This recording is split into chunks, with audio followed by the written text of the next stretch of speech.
اعوذ باللہ من الشیطان الرجیم بسم اللہ الرحمن الرحیم الحمد للہ رب العالمین وصلی اللہ علی محمد وآلہ الطاہرین قالت فاطمة الزہراء سلام اللہ علیہا والثناء بما قدم من عموم نعم ابتداها والسبوغ آلاء اسداها وتمام منن والاها جمع عن الأحصاء عددها ونايا عن الجزاء عمدها وتفاوت عن الإدراك أبدها وندبهم لاستزادتها بالشكر لاتصالها واستعمد إلى الخلائق بإجزالها وسنى بالندب إلى أمثالها۔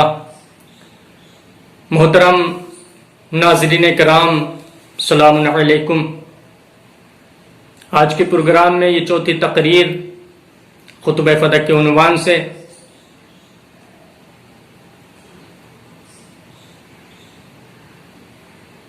یعنی تھرڈ پارٹ میں جہاں سے گفتگو ختم کی تھی، آج وہیں سے آغاز کرتے ہیں۔ شہزادی عالمیان حضرت فاطمۃ الزہراء سلام اللہ علیہا کا نورانی بیان خطبہ فدق۔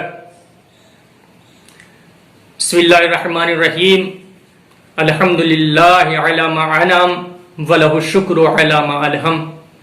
حمد اللہ کے لیے جس نے ہمیں نعمتیں عطا کی، اور شکر بھی اللہ کے لیے جس نے ہمیں الہام جیسی دولت سے نوازا۔ یہاں گفتگو آ کر تمام ہوئی تھی، اب آغاز کرتے ہیں آج کی گفتگو کا۔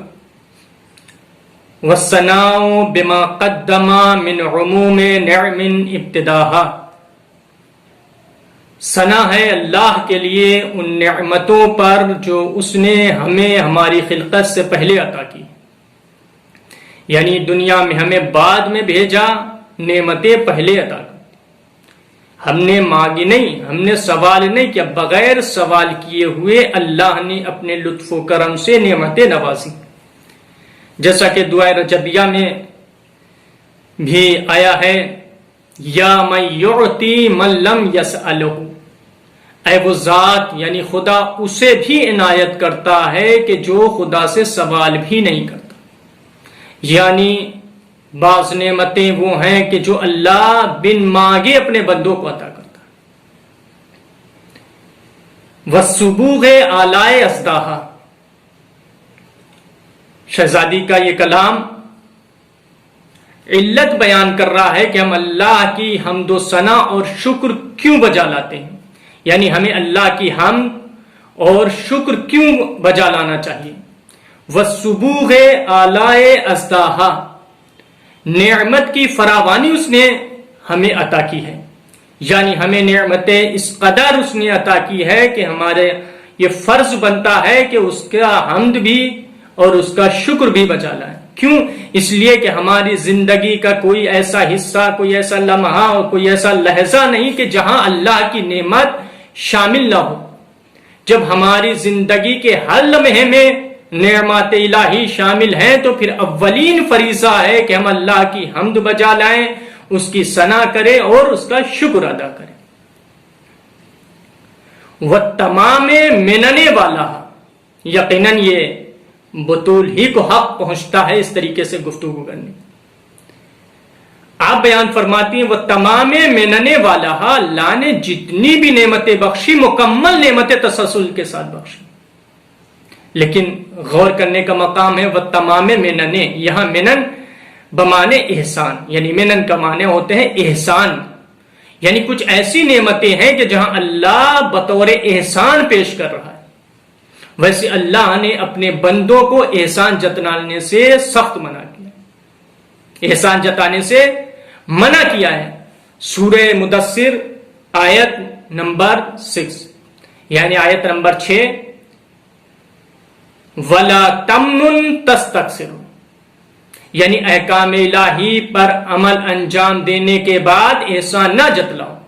ایک تو یہ مطلب ہوا کہ آپ نے احکام الہی کو انجام دیا تو اسے احسان نہ جتاؤ۔ جیسے فرض کریے آپ نے نماز ادا کی ہے تو سب کے سامنے یہ ذکر نہ کرو کہ ہم وہ ہیں کہ نماز ہی قضا نہیں ہوتی، چاہے واجبات ہوں یا مستحبات ہیں۔ روزے رکھتے ہیں، آپ سب کے سامنے جا کر ہم ذکر کریں کہ ہم تو واجبات روزے بھی ادا کرتے ہیں اور جو مستحبات ہیں ہم نے بھی ادا کرتے ہیں۔ تو اس طریقے سے آپ احسان نہ جتلائیں۔ اس کا نقصان یہ ہے کہ تستکثروا، آپ اپنے چھوٹے مختصر عمل کو بھی زیادہ سمجھنے لگیں گے، یعنی آپ عمل جتنے بھی انجام دیں بارگاہ الہی میں اپنے کو حقیر سمجھ کر پیش کریں۔ تو احسان عمل الہی یعنی اللہ کے احکام کو انجام دینے کے بعد احسان نہ جتائے۔ دوسرا یہ کہ عطا کے ذریعے کسی کی آپ نے مدد کی ہے، کسی بھی اعتبار سے، زبان کے ذریعے، دولت کے ذریعے یا اپنے عہدے کے ذریعے، جس بھی اعتبار سے اگر انسان کی مدد کی ہے تو بھی احسان نہ جتائیں، اس لیے کہ احسان جتانے سے نیکی برباد ہو جایا کرتی ہے۔ جیسا کہ حدیث قدسی میں، جیسا کہ حدیث میں آیا ہے، اصول کافی کی حدیث ہے کہ المن یہدم السنیہ، احسان جتلانے سے نیکی برباد ہو جاتی ہے۔ اور خود قرآن مجید میں بھی سورہ بقرہ آیت نمبر 264 میں اللہ فرماتا ہے کہ لا تبطلوا صدقاتکم بالمن والاذی، تم احسان جتانے اور سائل کو اذیت دینے سے اپنے صدقات، اپنے خیرات کو باطل نہ کرو۔ کہنے کا مطلب یہ ہے کہ اگر آپ نے نیکی کی اور احسان جتایا تو وہ نیکی برباد ہو جاتی ہے۔ نیکی کرنے کے بعد نیکی کا اظہار نہیں کرنا چاہیے، بلکہ پوشیدہ طور پر احسان کرنا چاہیے۔ آپ پوشیدہ طور پر احسان کریں گے، اللہ اپنی طرف سے آپ کے احسان کو ظاہر کرے گا۔ انہی حقائق کی طرف شہزادی آگاہ کر رہی ہیں۔ اس کے بعد آپ دیکھیں وہ تمام مننے اللہ نے احسان جتانے سے منع کیا ہے۔ یہ صفت صرف اللہ کو زیب دیتی ہے کہ وہ احسان جتائیں، اور اس نے بندوں پر بھی، چاہے وہ مومنین ہوں یا اولیاء ہوں یا انبیاء ہوں، سب کے بارے میں قرآن میں ملتا ہے۔ ایک دو مثالیں میں پیش کر دیتا ہوں۔ نبیوں کے سلسلے میں جناب موسیٰ اور جناب ہارون کے سلسلے میں قرآن مجید کے سورہ صافات کی آیت نمبر 114 آیت نمبر 114، جس میں ارشاد ہوتا ہے وَلَقَدْ مَنَنَّا عَلَى مُوسَىٰ وَهَارُونَ، ہم نے جناب موسیٰ اور جناب ہارون پر احسان کیا۔ تو یہاں نبیوں پر اللہ احسان، مومنین پر بھی ہے اللہ نے احسان کیا ہے۔ سورہ آل عمران کی آیت نمبر 164، لَقَدْ مَنَّ اللَّهُ عَلَى الْمُؤْمِنِينَ إِذْ بَعَثَ فِيهِمْ رَسُولًا مِّنْ أَنفُسِهِمْ يَتْلُو عَلَيْهِمْ آيَاتِهِ وَيُزَكِّيهِمْ وَيُعَلِّمُهُمُ الْكِتَابَ وَالْحِكْمَةَ وَإِنْ كَانُوا مِنْ قَبْلُ لَفِي ضَلَالٍ مُّبِينٍ۔ یہاں بھی اللہ نے لَقَدْ مَنَّ اللَّهُ عَلَى الْمُؤْمِنِينَ إِذْ بَعَثَ فِيهِمْ رَسُولًا، اللہ نے مومنین پر احسان کیا کہ ان میں ایک رسول بھیجا۔ تو یہاں اللہ احسان جتلا رہا۔ ولا شہزادی کیا فرما رہی ہیں؟ وہ تمام منن والا۔ لیکن اس جملے کی تشریح آیت اللہ العظمیٰ المنتظری دام ظلہ العالی نے جو ایام فاطمیہ میں دروس دیے، ان دروس کو ایک کتاب کی شکل دی گئی جس کا نام خطبہ حضرت فاطمہ زہرا صلوات اللہ علیہا اور واقع فتح رکھا گیا۔ اس میں اس جملے کی تشریح بیان فرماتے ہیں، آپ بیان فرماتے ہیں اللہ نے یہاں احسان، یہاں نعمت والا جو بطول نے بیان فرمایا ہے کہ اللہ نے مکمل نعمتیں عطا کی ہیں بطور احسان، وہ تمام منن والا۔ یہاں اللہ بندوں پر بطور احسان نعمت پیش کر رہا ہے۔ وہ کیا ہے؟ کون سی ایسی مکمل نعمت ہے جس کو بطور احسان پیش کیا جائے؟ تو انہوں نے اسی سورہ آل عمران کی آیہ مبارکہ کا سہارا لیا، لقد من اللہ علی المؤمنین اذ بعث، جہاں اللہ ہدایت و نبوت اور رسول اکرم کی ذات گرامی قدر کو عظیم نعمت سمجھ کر بطور احسان مومنین پر پیش کر رہا ہے۔ آپ بیان فرماتے ہیں، یعنی آیت اللہ العظمیٰ منتظری دامن اللہ العالی بیان فرماتے ہیں کہ یہاں وہ تمام منن والا ہے، لفظ تمام کو منن کی طرف اضافہ کیا گیا، جس سے یہ بات واضح ہو جاتی ہے کہ یہاں نعمت سے مراد یعنی وہ مکمل نعمت نعمت ولایت ہے، وہ عظیم اور مکمل نعمت نعمت ولایت ہے جس کے ذریعے نعمت ہدایت تکمیل پاتی ہے، جیسا کہ ارشاد ہوتا ہے الیوم اکملت لکم دینکم واتممت علیکم نعمتی۔ تو نعمت ولایت وہ نعمت ہے کہ جس کے ذریعے نعمت ہدایت مکمل ہوتی، نعمت ہدایت ہی نہیں بلکہ ساری نعمتیں، میں تو یہ کہتا ہوں اگر نعمت ولایت کو جدا کر لیا جائے تو ساری نعمتیں ادھوری رہ جائیں گی۔ تو شہزادی کا اس طرح بھی اشارہ ہوگا وَتَمَامِ مِنَنِ وَالَهَا وَجَمَّعَ عَنِ الْأَحْصَاءِ عَدَدُهَا۔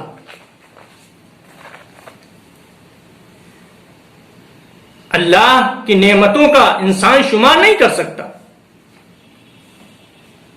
وَجَمَّعَ عَنِ الْأَحْصَاءِ عَدَدُهَا، یعنی یہ نعمتیں جو اللہ نے دی ہیں اسے شمار نہیں کر سکتے۔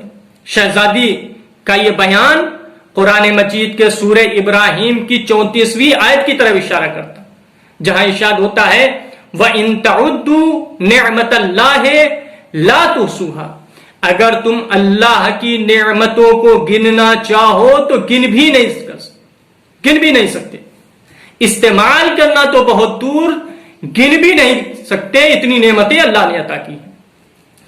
وَنَايَا عَنِ الْجَزَاءِ أَمَدُهَا، عجیب جملہ ہے، خدا کی نعمتوں کی ابتدا اور ان کا آغاز ہی اتنا عظیم ہے کہ اس کا عوض اور بدلہ ہماری قدرت سے باہر ہے، ہماری بس سے باہر ہے، ہم ادا نہیں کر سکتے۔ کیوں؟ اس لیے کہ اگر اللہ کسی ایک مخصوص وقت یا مخصوص دن کے لیے بندوں پر اپنی نعمتیں نازل کرتا تو یقیناً کوئی بندہ کہہ سکتا تھا کہ چونکہ اللہ نے ایک مخصوص وقت اور مخصوص دن میں ہمارے لیے نعمتیں معین کی ہیں تو لہٰذا ہم اپنی عبادات کے ذریعے، اپنی ریاضت کے ذریعے، اپنے اعمال کے ذریعے ان نعمتوں کا بدلہ ادا کر سکتے ہیں، لیکن ایسا ہرگز نہیں، ایسا ہرگز نہیں، اس لیے کہ اللہ کی نعمتیں لامحدود ہیں، ہم شمار نہیں کر سکتے ہیں، اور ہم جو عبادت کرتے ہیں، جو بھی اعمال انجام دیتے ہیں ہمارے یہ محدود ہیں، تو ہم اپنے محدود عمل کے ذریعے لامحدود نعمتوں کا شکریہ ادا نہیں کر سکتے۔ اسی طرح بھی اشارہ فرماتی ہیں وَنَايَا عَنِ الْجَزَاءِ أَمَدُهَا، اس کے بعد وَتَفَاوَتَ عَنِ الْإِدْرَاكِ أَبَدُهَا، اور نہ ان نعمتوں کو درک کیا جا سکتا ہے، یعنی اتنی نعمتیں ہیں انہیں درک نہیں کیا جا سکتا۔ خدا کی نعمتیں اپنی ابتدا اور انتہا دونوں اعتبار سے بہت دور ہیں، بہت بلند ہیں، جنہیں درک نہیں کیا جا سکتا۔ بھئی آج کا انسان کل کی نعمتوں سے آشنا نہیں تھا، اور کل کا انسان آج کی نعمتوں سے آشنا نہیں ہے، اور آج کا انسان آنے والے کل کی نعمتوں سے آشنا نہیں ہوگا۔ تو جب ہم نعمتوں کی نہ ابتدا سے واقف ہیں نہ انتہا سے واقف ہیں تو اللہ کی نعمتوں کو کیسے درک کر سکتے ہیں؟ نہ ہم درک کر سکتے ہیں، نہ کما کہو یقیناً شکر ادا نہیں کر سکتے۔ اتنی بے شمار نعمتیں اللہ نے ہمیں عطا کی ہیں۔ وَنَدَبَهُمْ لِاسْتِزَادَتِهَا بِالشُّكْرِ لِاتصَالِهَا، اللہ نے اپنے بندوں کو شکر کی دعوت دی ہے، کیوں؟ تاکہ نعمتوں کا تسلسل باقی رہے، یعنی بندہ شکر کرے گا تو اللہ نعمتوں میں اضافہ کرے گا۔ یہ بھی آپ کا کلام، نورانی کلام، قرآن مجید کی آیت سورہ ابراہیم کی آیت نمبر 7 کی طرف اشارہ کر رہی ہے، جہاں ارشاد ہوتا ہے لَإِن شَكَرْتُمْ لَأَزِيدَنَّكُمْ وَلَئِن كَفَرْتُمْ إِنَّ عَذَابِي لَشَدِيدٌ، اگر تم میری نعمتوں کا شکریہ ادا کرو گے لَأَزِيدَنَّكُمْ تو ہم تمہاری نعمتوں میں اضافہ کر دیں گے، وَلَئِن كَفَرْتُمْ اور اگر تم نے کفران نعمت کیا، کفران نعمت سے مطلب مراد یعنی نعمتوں کو انکار کرنا، نعمتوں کا انکار کرنا، نعمتوں کو چھپا دینا، نعمتیں ملنے کے باوجود شکوہ نعمت کرنا. تو اللہ کہہ رہا ان کفرتم، اگر کفران نعمت کیا، ان عذابی لشدید، تو میرا سخت ترین عذاب ہے.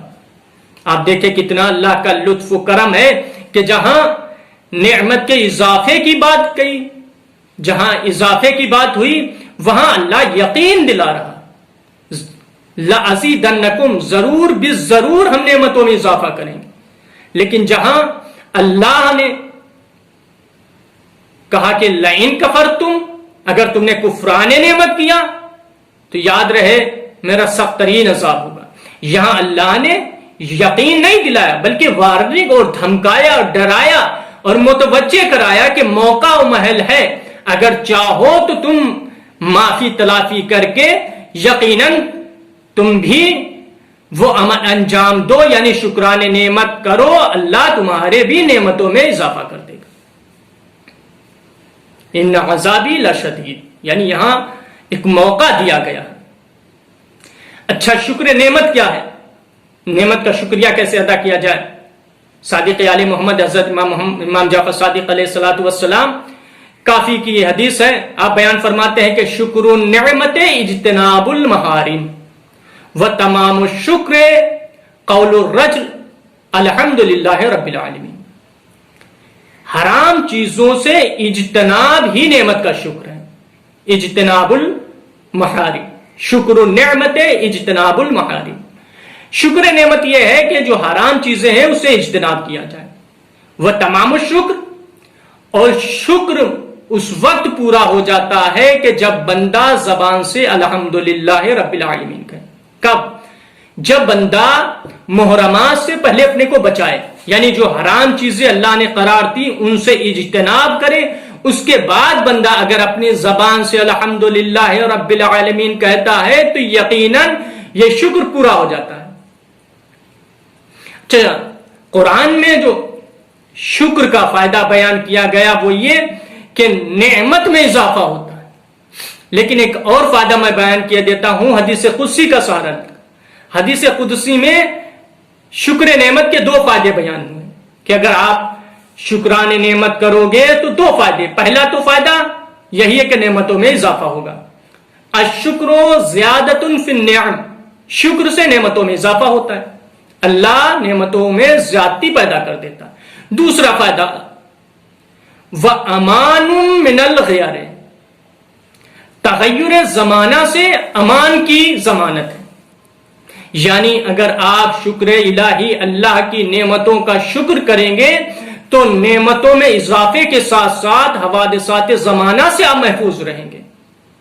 اس لیے کہ شکر نعمت کا مطلب ہے اللہ کو یاد کرنا، اور جب اللہ کو آپ یاد کریں گے تو اللہ آپ کے ساتھ ہوگا، اور جس کے ساتھ اللہ ہو جائے دنیا کی کوئی بھی طاقت اسے نقصان نہیں پہنچا سکتی. وَاسْتَحْمَدَ إِلَى الْخَلَائِقِ بِإِجْزَالِهَا، اور اللہ نے مخلوق کو حمد کی دعوت دی تاکہ نعمتوں میں اضافہ ہو سکے. یعنی اگر اللہ کی حمد کرو گے تو بھی اللہ تمہاری نعمتوں میں اضافہ کرے گا. اس کے بعد وَسَنَّا بِالنَّدْبِ إِلَى أَمْثَالِهَا، اور اللہ نے ایسی نعمتوں کی طرف بار بار دعوت دی ہے. علامہ مجلسی علیہ الرحمہ بیان فرماتے ہیں یہاں امثالہا سے مراد دنیاوی نعمتوں کے ساتھ ساتھ اللہ دنیاوی نعمتوں کی طرح اخروی نعمتیں بھی عطا کرے گا.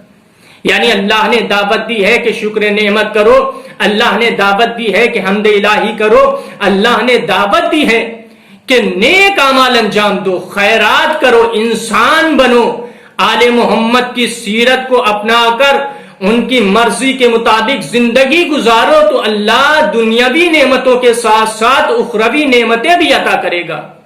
یعنی دنیا میں اگر آپ کے پاس ایک مکان ہے تو اللہ وہاں آپ کو محلات عطا کرے گا. اگر دنیا میں آپ کے پاس ایک باغ ہے تو اللہ آخرت میں باغات عطا کر دے گا. وآخر دعوانا ان الحمد للہ رب العالمین.